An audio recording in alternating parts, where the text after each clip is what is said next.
Southern New England's trusted news source, ABC6 News at Noon. And a good afternoon to you, folks. Thanks for joining us today for ABC6 News at Noon. I'm Casey Cans. Doreen is off. We are talking about the heat today. Let's begin with that. If you've been outside at all today, you know how hazy, hot, and humid it is out there today. Live look outside on this lunch hour.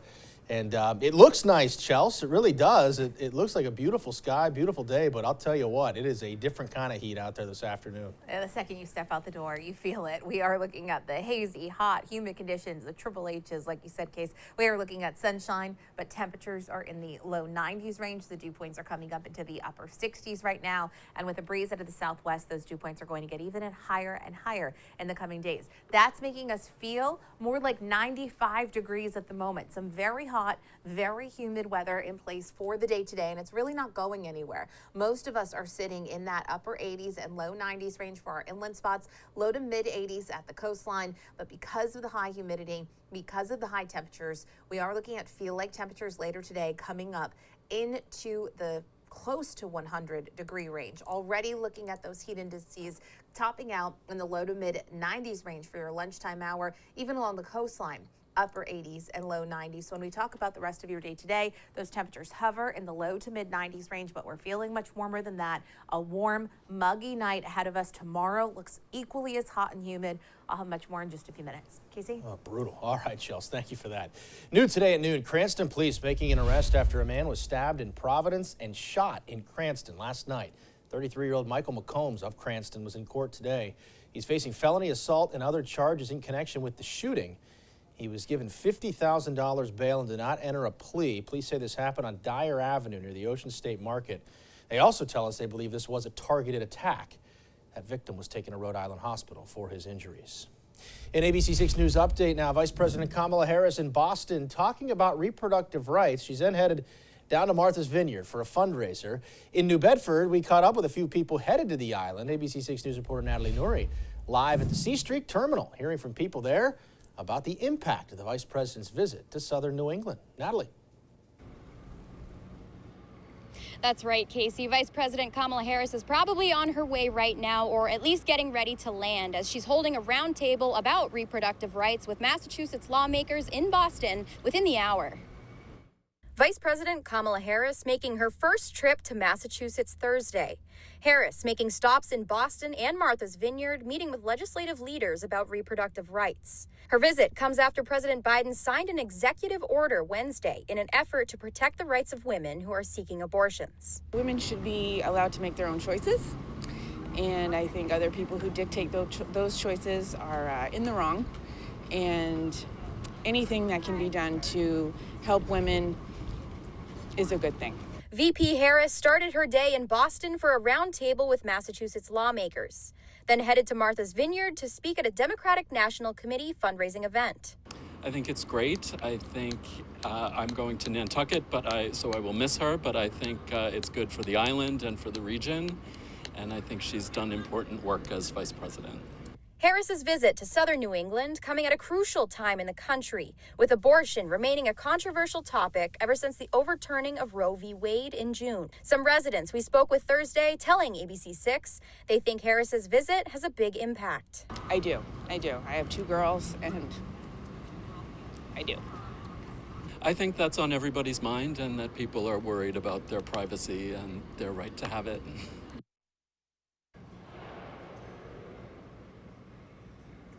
And Casey, as we've mentioned, the vice president will be heading to Martha's Vineyard from Boston this afternoon for another speech that she'll be giving at 6:15 on the island tonight. So those traveling by the ferry might want to travel or check around that in case there are going to be some security delays going on there.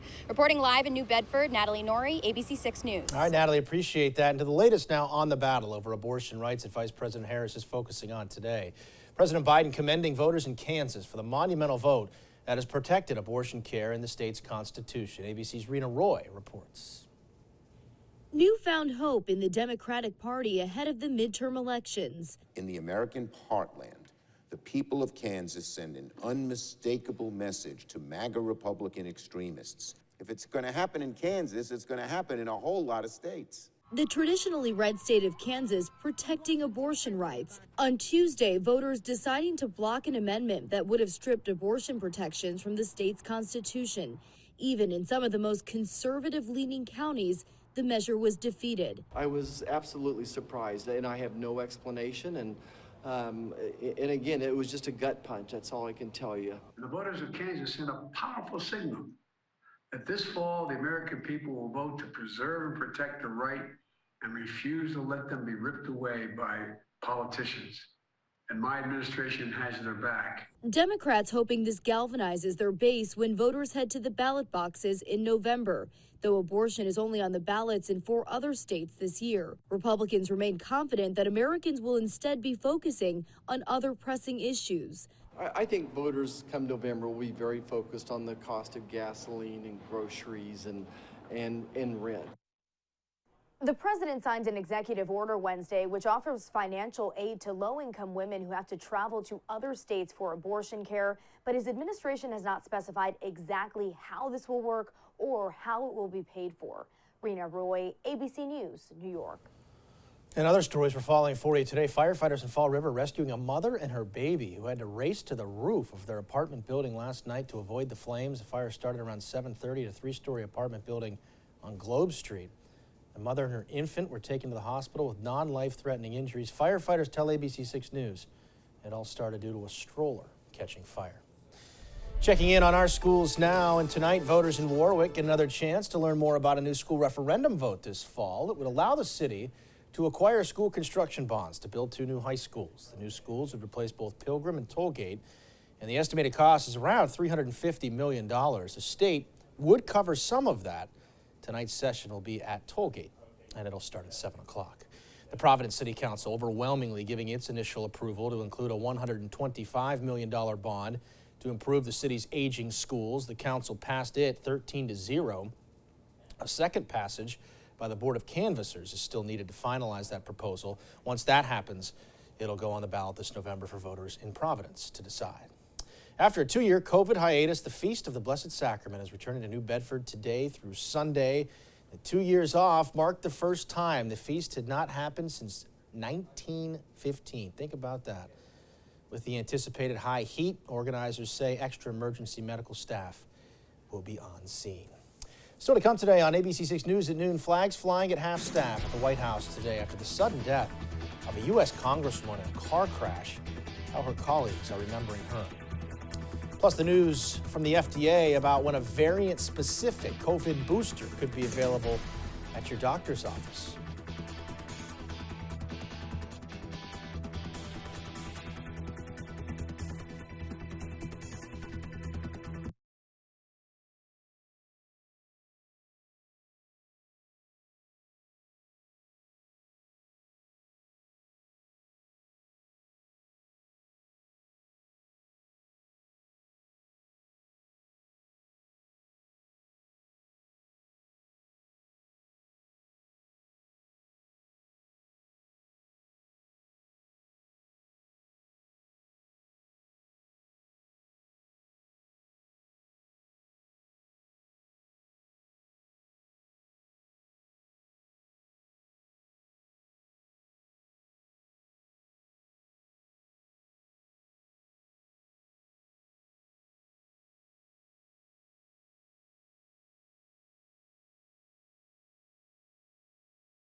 Welcome back. Checking in on the coronavirus now. Pfizer and Moderna developing hard at work or working right now on variant-specific boosters for the fall. Those are vaccines that are comprised of the old formula along with a new one that focuses on the Omicron BA4 and also that BA5. The Food and Drug Administration says if it approves the shots, they could become available as soon as next month.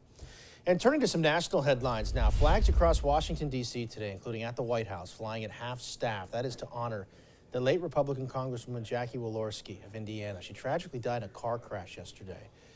Walorski was from South Bend and was first elected to Congress all the way back in 2012.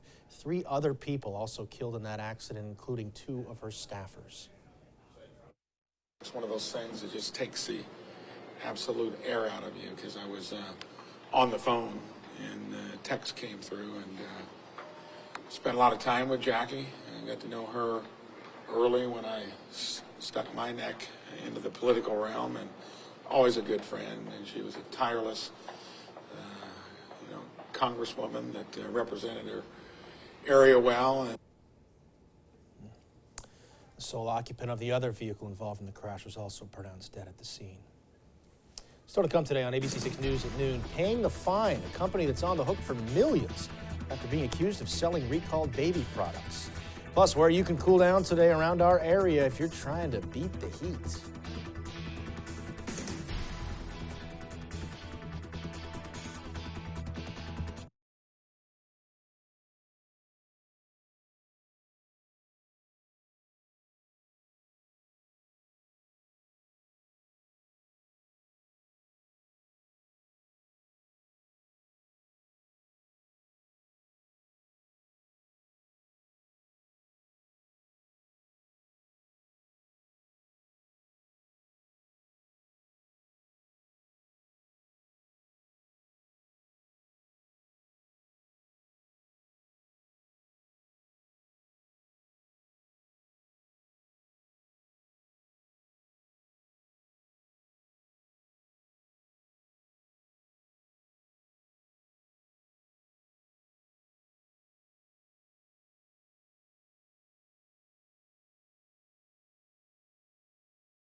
Welcome back. A look at consumer news now. The Massachusetts-based parent company of TJ Maxx has agreed to pay a $13 million fine for selling recalled baby products.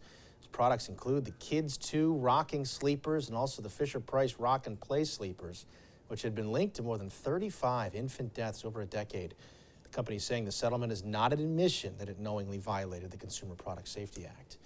On Wednesday, oil prices falling to a level not seen since before Russia invaded Ukraine. U.S. crude oil dropped below $91 a barrel, the lowest price since February 14th, 2 weeks before Russia's unprovoked attack on Ukraine, we should mention. U.S. oil reached its high mark at about $124 a barrel back on March 8th. Since then, the price has dropped by 27%. And now, your ABC6 Storm Tracker weather with meteorologist Chelsea Priest. Good news there, especially if you're trying to head down to the beaches, because with this heat and humidity, you need to find a way to cool off. A beautiful day over Block Island right now. You can see a ton of people walking along the beach out at the North Light. The breeze is still relatively light. You're looking at warm temperatures, high humidity levels, but the water temps low to mid 70s, so a good way to cool off there.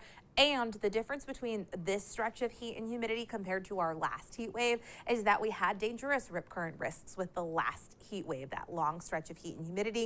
It was dangerous to get into the water. Today, a low rip risk, and that will continue as we head into tomorrow. Good news because those temperatures are climbing even for our coastal locations. Low to mid 80s outside right now, but our inland spots especially sitting at 92 degrees at the moment in Providence, and this is just noontime. We still have hours to go of sunshine, well above our average high, which is 84 degrees. And the record for today, 98 degrees, set back in 1944. I don't think we get that warm, but we make it into the mid 90s, so it's close to that record high for today. Also, sadly, I want to point out that it is our last 8 o'clock sunset. Tomorrow, our sunset drops down into the 7 o'clock hour as we continue to slowly lose daylight minutes each and every day through August. Now, the breeze, as I mentioned, still relatively light. It's picking up a bit, coming in out of the south-southwest, about 5 to 15 miles per hour. And it's this wind direction that really bumps up our humidity levels. You're looking at dew points right now that are in the upper 60s and low 70s. That's making us feel more like 95 degrees in Providence, more like 91 in Smithfield, 96 for a feel-like temperature in Norwood,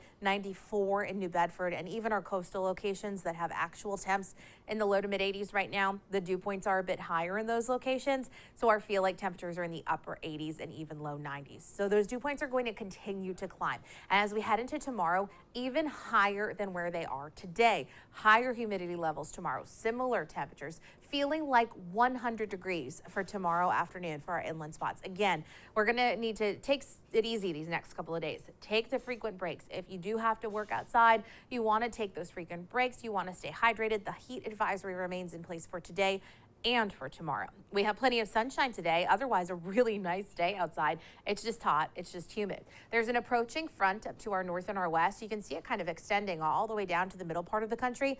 What's going to happen is it gets closer, but kind of fizzles out by the time it gets here. So besides a few passing clouds this evening, we don't have any rain in the forecast for today. Most of that stays west of us. You'll likely see some fog for tomorrow morning with the high humidity levels. Tomorrow looks partly sunny, hot and humid. Temperatures well into the 90s, feeling more like 100 degrees plus. And then into the evening tomorrow, while most of the activity looks to stay to our north, excuse me, chance of a few isolated showers and storms possible. I jump right ahead to the 7-day forecast because we're looking at the chance of some showers and storms Friday evening, Saturday, a couple little spotty showers around. It's not enough for a washout, but it stays warm and humid through the entire weekend. Okay? Well, it's hot, Chels. We know that. That's for sure. Heat advisory has been issued for most of southern New England today and tomorrow. Here's where you can beat the heat in Providence. Water parks and pools have extended hours. Will be open from noon until 7 both today and tomorrow. If you're looking for a cooling center, you can head to Crossroads RI. They're open all day and night. You can also cool off at the Emmanuel House Shelter from 6 in the morning until 7 at night. Providence libraries will also be used as cooling centers for both days. We do have a full list on our website at abc6.com. The city of Fall River wants to remind residents where they can go to stay in the AC the next couple of days. The Government Center open from 9 until 4 in the afternoon today. It'll close at 3 o'clock tomorrow. The Fall River Public Library will be open from 8 o'clock this morning until 8 tonight, and then it'll be open from 9 until 3 tomorrow. And then lastly, the senior centers, they are open today and tomorrow until 4 o'clock. Still to come today on ABC6 News at noon, verdict in what a Russian court ruled about Brittany Griner's sentence as the U.S. works to get her out of a prison there.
Happening now after more than 5 months in Russian custody, WNBA star Brittany Griner sentenced to 9 years in a Russian prison this morning. ABC's Justin Finch tracking developments in Washington today. Basketball star Brittany Griner heavily guarded as she made her way into a Russian courtroom Thursday for the final day of her trial, where she made an emotional plea to the judge deciding her case. I had no intent to break any Russian law. Griner also holding a photo of the team she plays for in Russia. In court, prosecutors calling in the state narcotics expert who analyzed the cannabis oil found in Griner's possession as their witness.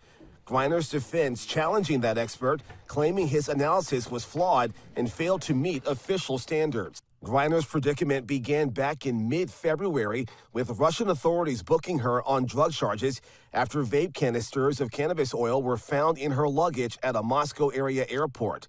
Cannabis oil is illegal in Russia. Griner later pleading guilty, admitting that she was rushing to pack her bags and mistakenly included those cartridges, which her lawyers told the court were doctor-prescribed to manage pain.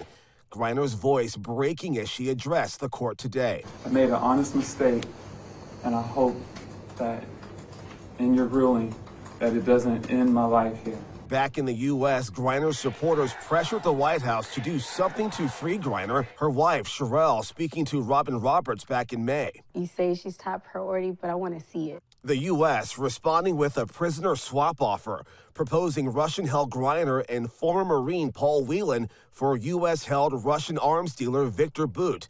The White House keeping a lid on the proposal's progress last week. We are not going to negotiate from here just because it's just the right thing to do, and we want to be very careful. Legal experts suggest that prisoner deal could enter its next steps now that the judge has reached a guilty verdict in Griner's case.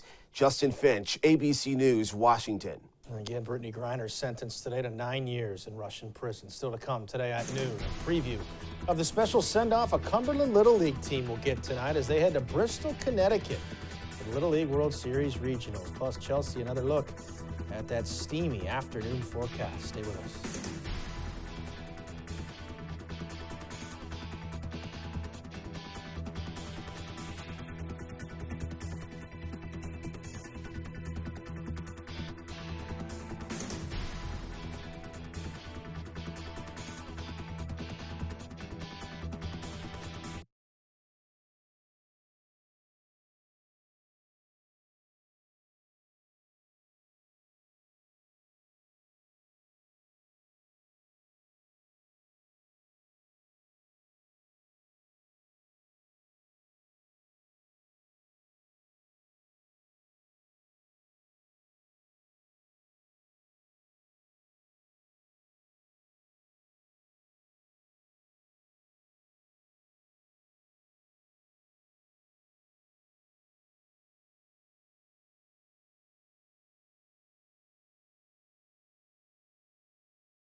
Well, a special send-off tonight for some Cumberland Little Leaguers. The 11-12 All-Star team headed to regionals in Bristol, Connecticut this weekend after beating Portsmouth last week to become Rhode Island state champs.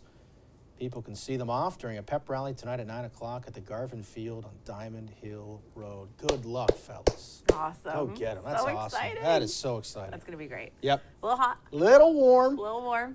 The elephant in the room. Yeah, Y'all exactly. talking about it? I'm okay, by the way. Yeah. Just a quick little. Yeah. Oh, the cough. Oh my gosh. Yes. I forgot to check. You're good. Good. Not good. Not good with the heat and humidity. Yeah. We were just talking about how, there's the rain in the forecast. Not today. Today's sunny, hot, and humid. Tomorrow's hot and humid. Heat advisory in place. Feeling like 100 degrees plus. Tomorrow evening, the chance of an isolated shower or storm. Couple little spot showers on Saturday. Staying hot, staying humid into the early part of next week. And we haven't had just a rainy day. We were just saying we haven't had time to organize and get all the random chores and errands done. Because when it's nice, you just want to get out and do something. And when it's this hot, you got to find a way to cool down. Exactly. So, oh well. The chores will have to wait. They're just going to have to. They're going to have to wait. You're going to need to stay by the pool, stay at the beach. Even those spotty showers on Saturday, it's not a washout. Kind of a mix of sun and clouds, and still a warm and humid day. I said this morning too. The 6 straight humid graphics there. I know. It's brutal. All right. Thanks, Jill. Appreciate it. Thank you, folks, for watching as well today. The news continues first at 4.